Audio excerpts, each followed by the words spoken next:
for fast, cheap, and reliable Madden 25 Ultimate Team coins, make sure you guys go check out my sponsor Z2U, link in the description. Yo, what's good? It's Venomfire here, back with another video, and we're going to be hopping into another defense in Madden 25. Today we're going to be running the cover 9 out of the nickel 3-3-5 penny formation. It's going to come to us out of the Carolina Panthers defensive playbook. And we talked about the cover 6 a few videos ago. You guys liked that video a lot, so we decided to bring you guys kind of a part 2 in the cover 9. Now, cover 9 is a very unique formation. These are going to be some advanced adjustments, so be prepared. These are going to be difficult things to do, but these are going to be good setups to mix in. Now, would I recommend going to a cover 9 heavily? No. I'll show you a few different ways that you can do it, but overall, I think it's going to be a good defense. And again, these are going to be more so advanced adjustments that we can take care of, but if you're able to really get it to work.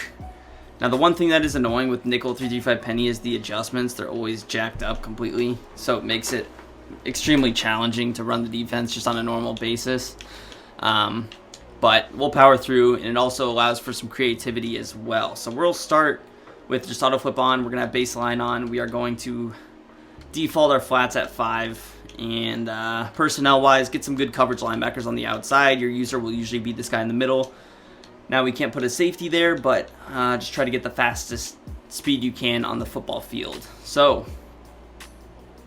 taking a look here. Now, one thing that I do want you guys to be aware of is the fact that when you normally press the defense, for some reason these safeties flip. I have tried everything. I don't know why they do that, but they do.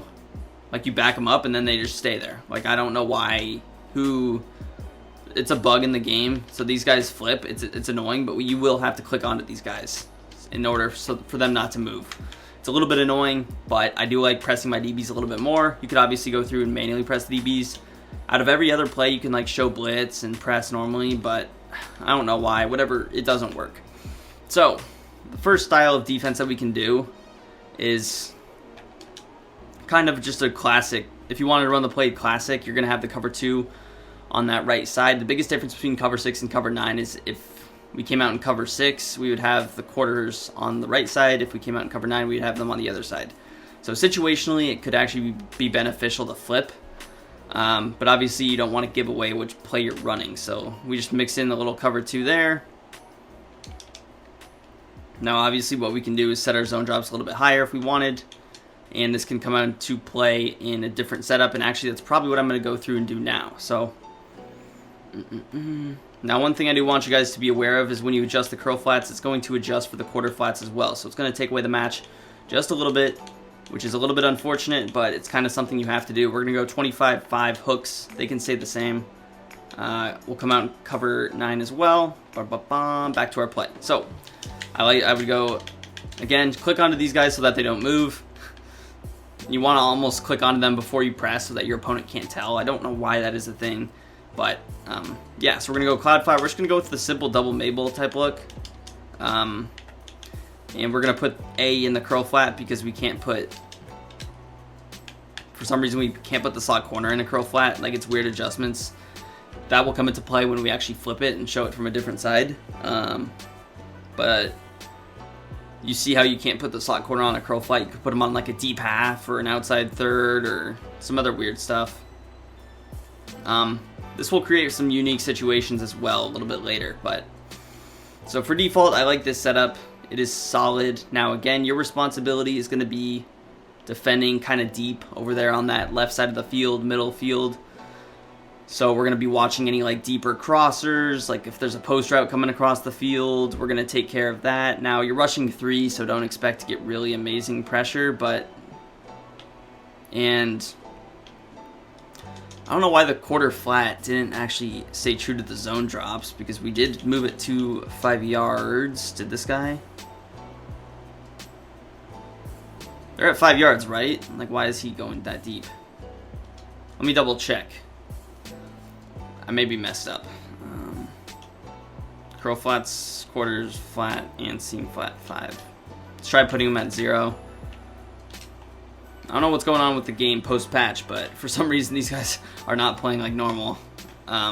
So again, you would click on like this, and then you would press. Why the... I don't know why he's still moving, but you could pinch the D-line as well. And again, the adjustment we did was go just the A linebacker on a curl flat over here. Simple. We still have the vert hook. We still have some help. And this is just going to be a decent first setup. It could confuse him a little bit as well, just with the positioning of all the players on the field. So now our curl flat is actually kind of played in position a lot better. Again, your responsibility is kind of watching deep over there on the left, so that's where you would lurk. You would go post to maybe corner route. But that's a good way to take advantage of that.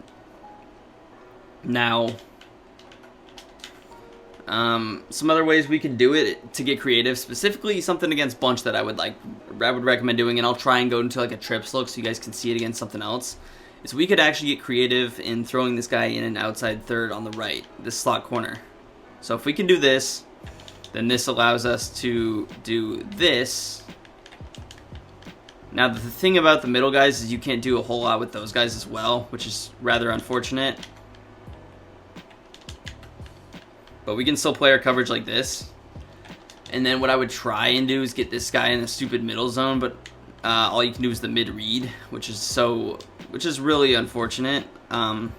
You can't put him in like a curl flat or anything besides a mid read. You could man him up on different players on the field. So if he's throwing RB on a post a lot, we could man him up over there and do something like this. This would be a very solid way to mix up your coverage against, you know,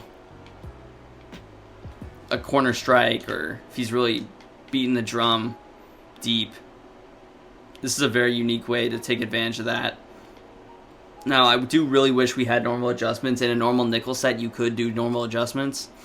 Just because I like being in this nickel penny, we could, we don't have that option necessarily, but that is a very unique adjustment. Again, you're putting A in a deep half right, or an outside third right, which is going to be right stick to the left, like this. And then all you're doing is putting A in a curl flat. We're putting L1 in the middle third, which is up on the left stick. And then we can put Y in like a, if we wanted to put him in a mid read over here, he may do a decent job of taking away like a post. We'll kind of see. So if the setup looks like this.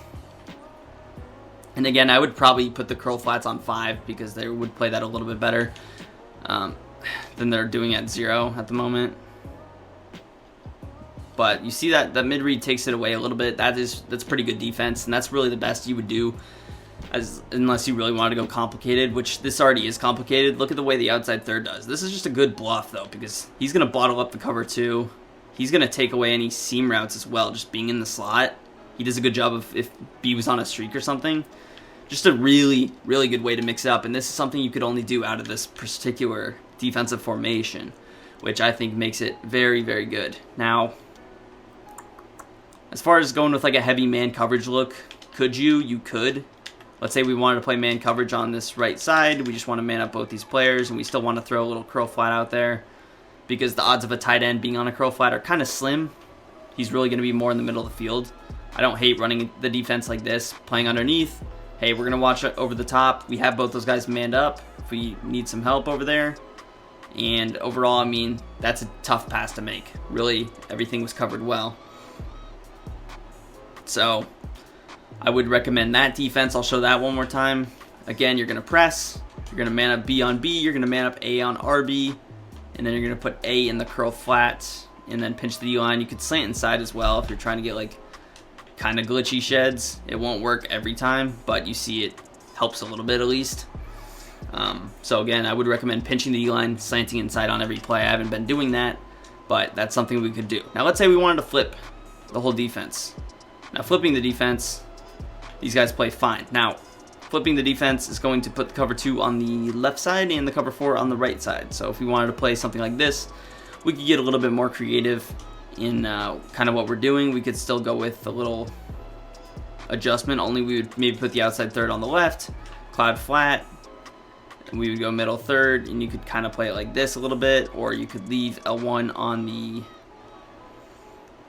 mid read if you wanted to put him there. You could play it like this. Now here, there's a little gap in the middle of the field. I would probably throw Y in the middle third if I did this, and then we could even put X in a vert hook, or we could put, or I guess we could double Mabel on the left, so if he's killing you with deeper crossing routes, like if he's running this setup and it's torching you, you could run a defense like this, and I think it would be pretty solid. Lurk over on here.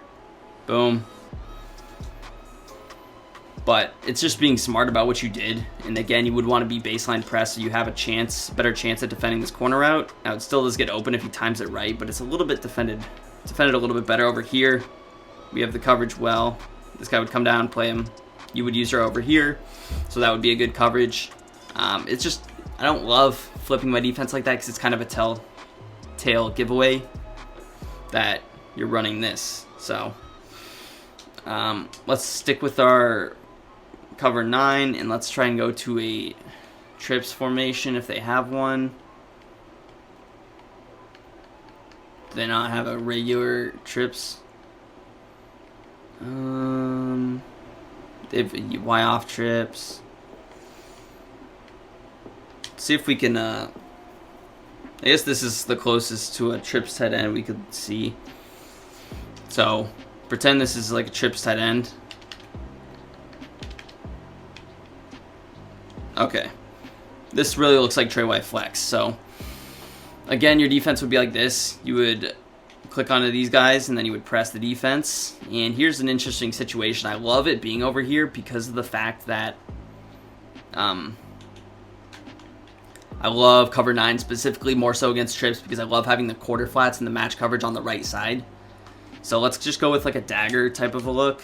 So if we go drag, flat, streak, and maybe a backside post, something like this, or